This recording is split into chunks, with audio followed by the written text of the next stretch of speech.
Hi guys, welcome back to நம்ம channel. இந்த video பார்க்க வந்த எல்லாருக்கும் வணக்கம். ஆக்சுவலா வியானுக்கு உடம்பு சரியில்லை, எனக்கு உடம்பு சரியில்லை, அப்புறம் நிறைய வெளியே வேலைக்கு நிறைய பேர் வந்து கமெண்ட் பண்ணிட்டே இருக்கீங்க சீக்கிரம் பார்ட் 2 போடுங்கன்னு. ஸோ வியானுக்கு உடம்பு சரியில்லை, இவளுக்கும் கொஞ்சம் உடம்பு சரியில்லை. ஸோ இந்த மாதிரி இருக்கிறனால வீடியோ வந்து எடுக்கவே முடியல. ஸோ இன்னைக்கு வந்து ஃபைனலி எடுத்துடலாம் அப்படின்னு சொல்லிட்டு நாங்கள் 2 பேரும் ஆஜராயிட்டோம். ஊசி போட்டடாண்டா, ஓயாம அடிக்காதடா, வலிக்குது. என்னன்னா நான் வந்து போன இதுல வந்து நாங்க எப்படி வளர்ந்தோம், எங்களோட இன்ட்ரடக்ஷன் வந்து நாங்க கொடுத்துருந்தோம். இந்த இதுல வந்துட்டு நாங்க காலேஜ் எப்படி படிச்சோம், எப்படி சந்திச்சுக்கிட்டோம், எப்படி காதல் பண்ணோம், எப்படி கலவரம் பண்ணோம், எப்படி கல்யாணம் பண்ணோம், அதெல்லாம் ஒன்னா சொல்ல மாட்டோம், தனித்தனியாக தான் சொல்லுவோம். Wait and watch. என்ன அப்படின்னா மறந்துருச்சு கைஸ், இருங்க. ஞாபகம் வந்துருச்சு. ரெடியா? அதாவது லட்சியமே இல்லாம வாழ்ந்த ஒரு தருதலை இருக்கு அப்படின்னா அந்த லிஸ்ட்ல முதல்ல நான் தான் இருப்பேன். எதுக்கு படிச்சோம், எதுக்கு வாழ்ந்தோனே தெரியாம நான் வாழ்ந்துகிட்டு இருக்கேன். இது எதனால அப்படின்னா, நான் வந்து எனக்கு ஐடில வேலை செய்யணும் அப்படின்னு ஆசை. அப்ப வந்து ஒரு 16 வயசு பொண்ணுக்கு எந்த கைடன்ஸும் இல்லை, என்ன படிச்சா என்ன ஆகலாம் அப்படிங்கிற மாதிரி எதுவுமே இல்லாத போது நான் நினைச்சுக்கிட்டேன் கம்ப்யூட்டர் சயின்ஸ் இன்ஜினியரிங் படிச்சாதான் ஐடி வேலைக்கு போக முடியும் அப்படின்னு சொல்லிட்டு நான் வந்து டிப்ளமோ இன் சிஎஸ்சி எடுக்கணும் அப்படின்னு சொல்லிட்டு போனேன். என் கூட அப்ளிகேஷன் ஃபில் பண்றதுக்கு ஒரு அரைவேக்காடு வந்தான். அவன் வந்து எங்க அப்பாட்ட சொன்னான், மாமா சிஎஸ்சிலாம் வேணாம், அதுக்கெல்லாம் ஸ்கோப் போயிருச்சு, ஈஸியில சேர்த்து விடுங்க, அதுக்கு தான் ஸ்கோப்னு. அப்ப எனக்கு தெரியல அவன் ஈஸி தான் படிச்சுட்டு இருக்கான். அவன் போய் குழியில் விழுந்தது இல்லாம என்னையும் சேர்த்து தள்ளி விட பிளான் பண்ணியிருக்கான். அதுக்கப்புறம் வந்து எங்க அப்பாவும் சரி அதுலதான் நல்ல ஸ்கோப்பாமா, நீ படி அப்படின்னா.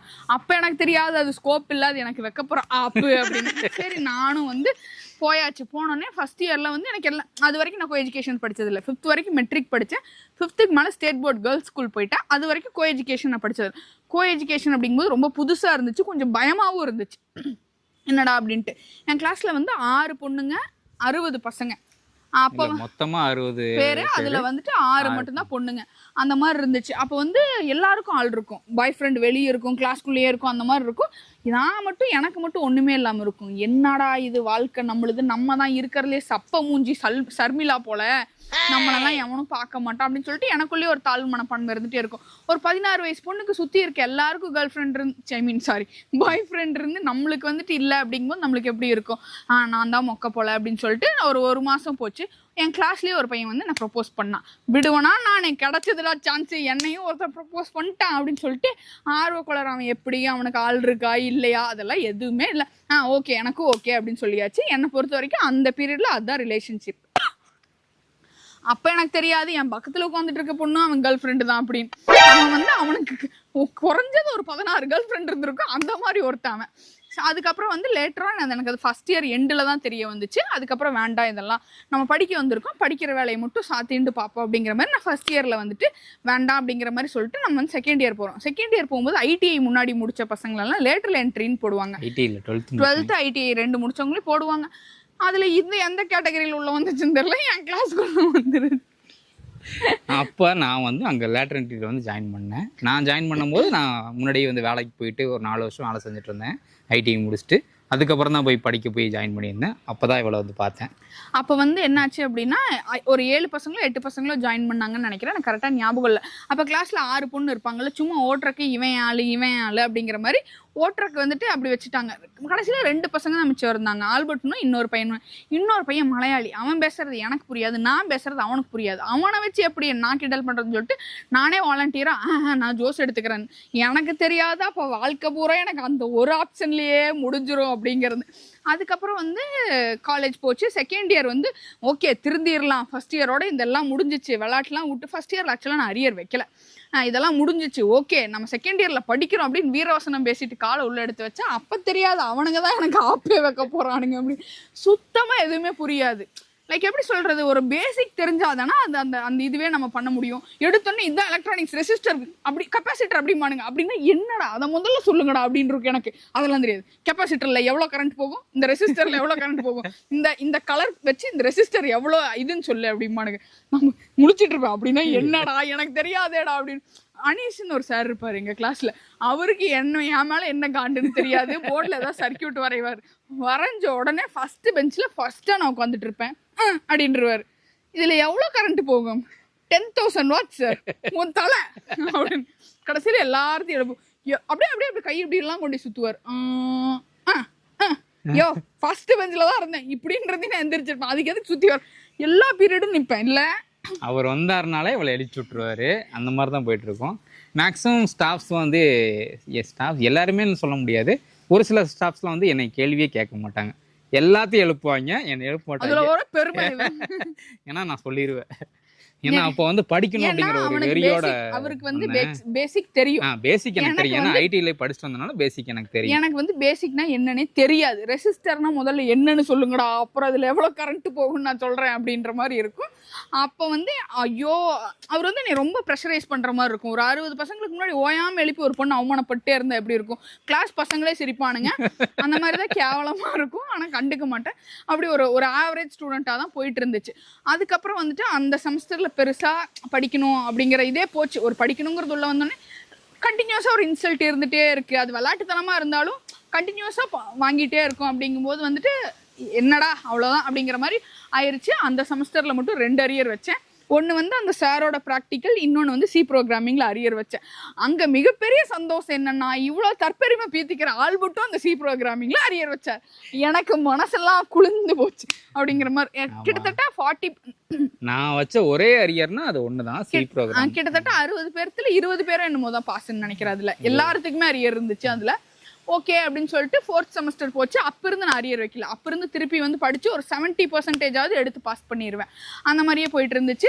3rd இயர்ல வந்துட்டு தான் ஆல்பர்ட் கூட கொஞ்சம் கொஞ்சம் பேசுவேன். இந்த ப்ராஜெக்ட்டுக்கு காசு கொடுக்கறது, லைக் பிரிண்ட் அவுட்டு, ஜெராக்ஸ் அந்த மாதிரி ஏதாவது இருக்கும், அதுக்கு காசு கொடுக்கறது, அந்த மாதிரி பேசுவோம். அவ்வளவுதான் எங்களோட டோட்டல் இன்டராக்ஷனாவே இருக்கும். காலேஜ்ல பெருசா பேசுனதே கிடையாது. நான் எப்படி தெரியுமா கூடுவேன், ஜோசன்னா ஜோசன்னா. எனக்கு வாழ்க்கையில தெரியாது அது ஏன்னாவோ மாறப்போகுது அப்படின்னு. அவ்வளவுதான் எங்களோட இன்ட்ராக்ஷனாவே இருந்துச்சு.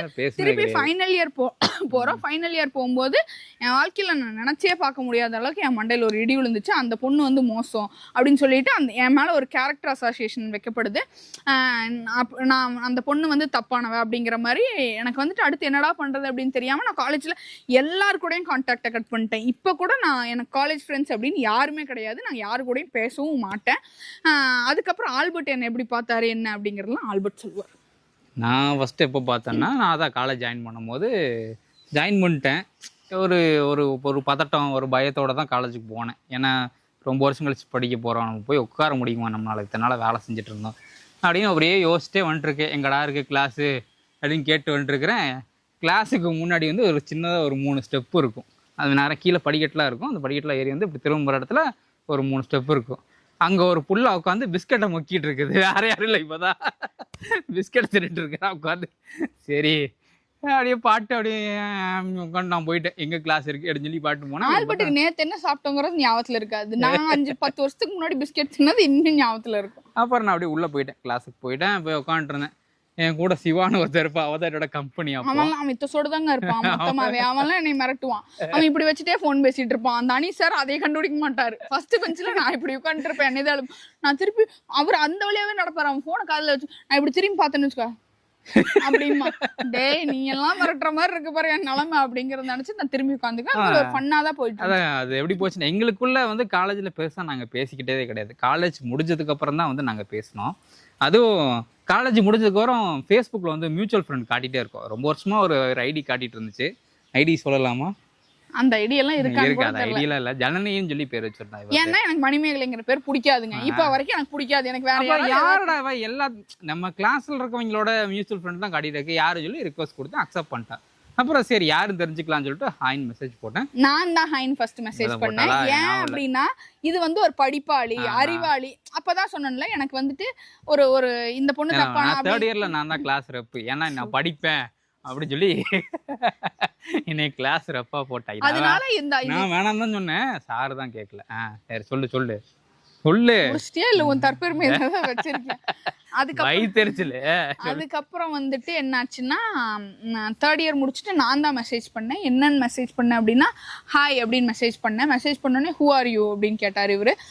நான் வந்துட்டு அப்படின்னு சொல்லிட்டு நான் என் பேர் சொன்னேன். அப்ப ஏன் இந்த பேர் வச்சிருக்கேன், எதுக்கு இந்த பேர் வச்சிருக்கு, எதுக்கடி இல்ல அப்ப வந்து ஏன் இந்த பேர் வச்சிருக்க அப்படின்னா எனக்கு என் பேர் பிடிக்கும். அந்த மாதிரி ஒரு ஜென்ரலான ஒரு கான்வர்சேஷன் போச்சு. நீங்க கேட்கலாம் நீ எதுக்குமா காலேஜ்லயே அவங்க கூட பேச மாட்டேன், சம்பந்தமே எல்லாம் போய் நீ மெசேஜ் பண்ண அப்படின்னு.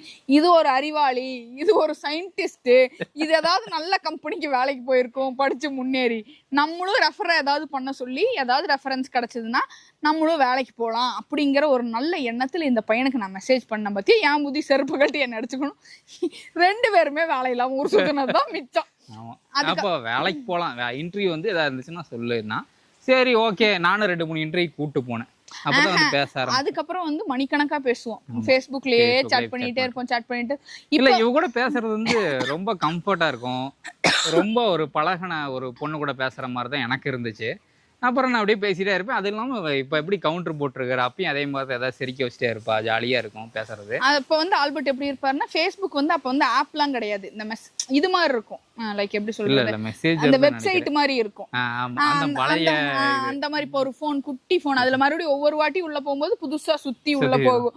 அந்த மாதிரி போயிட்டு இருக்கும்போது ஆல்பர்ட் வந்து நான் ஒரு 10 நிமிஷம் ஆன்லைன்ல இல்லைன்னா உடனே மெசேஜ் வரும், கேட்டிப்பா ஆன்லைன் வா, கேட்டிப்பா டைகிப்பா என்ன பேர் அப்படின்னு நிறைய பேர் கேட்டீங்க. அப்படி நாங்க வந்து பேசிட்டே இருக்கும்போது ஒரு நாள் வந்துட்டு என்னமோ பண்ணிட்டு இருக்கும்போது நான் பீஃப் சாப்பிட்டு இருக்கேன் அப்படின்னு ஆல்பர்ட், அதெல்லாமா நீ சாப்பிடுவ அப்படின்னு, ஏன் நீ சாப்பிட மாட்டியா அப்படின்னு, அதெல்லாம் மாடு அதை எப்படி சாப்பிடுறது அப்படி, ஏன்னா எங்க வீட்டுல இருக்கு, அதனால வந்து மாடு இருக்குது, அதனால அவங்க வந்து பீஃப்லாம் சாப்பிட மாட்டாங்க. அதனால எனக்கு ஒரு இது எப்படிடா நம்மளே அது நம்ம வாழ வைக்கிற சாமி மாதிரி, எங்களுக்கு அதுதான் சோறு போடுது, அதை எப்படி சாப்பிடணும் அப்படிங்கிற மாதிரி.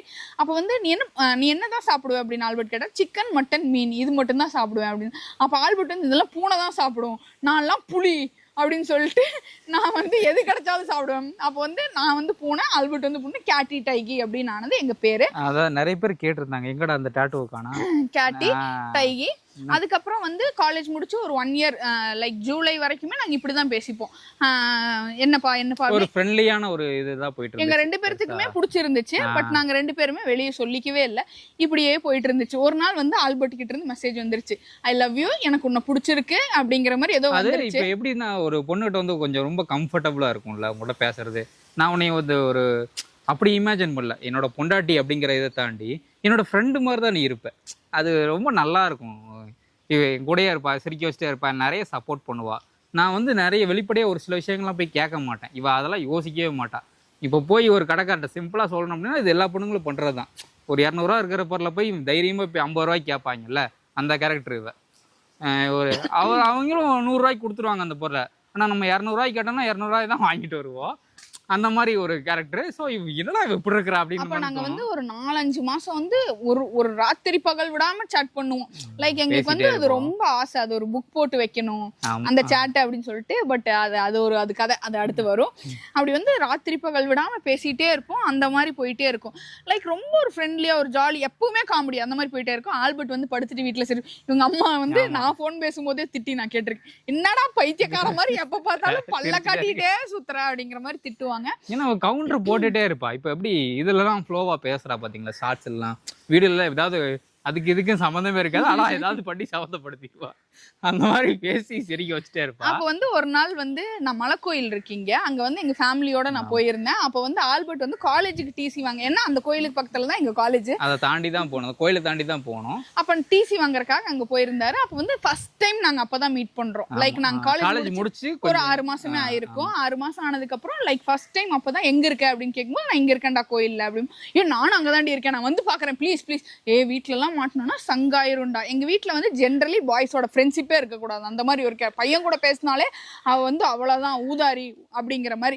எனக்கு வந்து பசங்களோட ஃப்ரெண்ட்ஷிப் இருந்தாலும் நான் வீட்டுலலாம் சொல்லவே மாட்டேன். அப்போ வந்து நாங்கள் ஃப்ரெண்ட் ஜோன்ல தான் இருந்தோம். பட் நான் வந்து இல்லடா வேணாண்டா, எங்க வீட்டுலலாம் பார்த்தாங்கன்னா பெரிய பிரச்சனை ஆயிரும் அப்படின்னு. இல்ல நான் தூரமா வந்து நின்று நான் பார்த்துட்டு மட்டும் போயிருவேன், நான் எதுவுமே பேச மாட்டேன் அப்படின்னு. சரி வா அப்படின்னு சொன்னோன்னே ஆல்பர்ட் வந்து நின்றுட்டு பார்த்துட்டு போயிட்டாரு. ஆல்பர்ட் இப்போ சொல்லிட்டு இருக்கேன், நீ எப்ப கேட்டிப்பா அந்த மாதிரி அவ, நீ எப்ப கேட்டி? அப்போ ரொம்ப நல்லா இருப்பா, ரொம்ப அழகா இருப்பா. அதைத்தான் நானும் அப்ளை கேட்டேன் காலேஜ் ஃபர்ஸ்ட் இயர்ல. உனக்கு என்ன எப்படி தெரியும், நான் அசிங்கப்படுத்தினேன். அப்ப ரொம்ப நல்லா இருப்பா, இதை விட கொஞ்சம் நல்லா ஒல்லியா இருப்பா. அப்ப வந்து அன்னைக்கு எனக்கு ரொம்ப பிடிச்சிருந்துச்சு அவளை. அது அன்னைக்கு என்னை பார்த்துட்டு போனதுல இருந்து ஆல்பர்ட்டோட டாக்கே வேற மாதிரி இருக்கும். நீ யாரையா லவ் பண்ணுவியா, உனக்கு எப்படி கல்யாணம் பண்ணணும், அந்த மாதிரி ஒரு ஃப்ரெண்ட் ஜோன்ல இருந்து வேற ஜோன் மாறுது அப்படிங்கிற மாதிரி நம்மளுக்கு ஆப்வியஸா தெரிஞ்சுது. அப்போ வந்து நான் வந்துட்டு எனக்கு ஒரு பயம் என்ன அப்படின்னா, நம்ம கிளாஸ் பையனவே தான் நம்ம வந்து ரிலேஷன்ஷிப்ல இருந்தோம். லைக் என்னைக்காவது ஒரு நாள் வந்துட்டு அதை ஆல்பர்ட் சொல்லி காட்டிடுவாரோ அப்படிங்கிற மாதிரி எனக்கும் பிடிச்சிருந்துச்சு மியூச்சுவலி.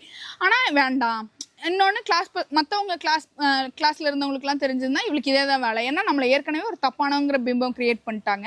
நான் இன்னொரு ரிலேஷன்ஷிப்ல இருக்கனால இவளுக்கு இதே தான் வேலை அப்படிங்கிற மாதிரி சொல்லிடுவாங்க அப்படின்னு சொல்லிட்டு எனக்கு ஒரு பயத்துல நானும் வந்துட்டு அதுக்கப்புறம் கொஞ்சம் கொஞ்சமா நான் அவாய்ட் பண்ண ஸ்டார்ட் பண்ணிட்டேன். அப்போ ஒரு நாள் ஆல்பர்ட் கிட்ட இருந்து மெசேஜ் வருது, I love you, I want you in my life, அந்த மாதிரி ஏதோ வருது. நான் அன்னைக்குன்னு பார்த்து April 1 சார் மாட்ட மாட்டாராமா. எப்படி தெரியல, எனக்கே இப்போ ஞாபகம் இல்லை.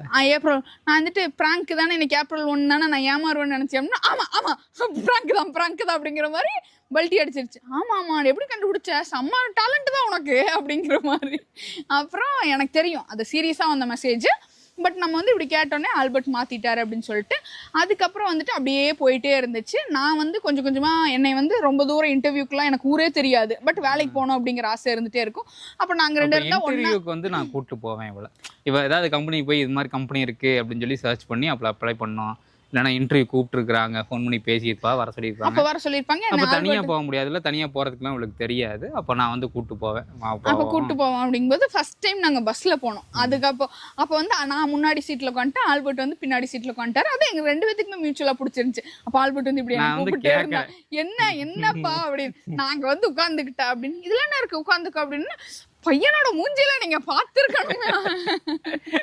இல்ல அது போய் தோணல, உன்னோட இது இல்லாம சங்கடப்படுவாளோ அப்படிங்கிற தாட் அந்த இடத்துல தான் எனக்கு ஆல்பர்ட்ட வந்து ரொம்ப பிடிச்சது. இல்ல இவ்வளவுன்னு மட்டும் இல்ல, பொதுவாவே யாருமே சங்கடப்படுத்தக்கூடாது அப்படின்னு தான் நினைப்பேன். அதனால வந்து கேட்டேன் இவள்கிட்ட, நான் முன்னாடி வந்து உட்காரவா, உனக்கு ஒன்றும் பிரச்சனை இல்லையா அப்படின்னு கேட்டேன்.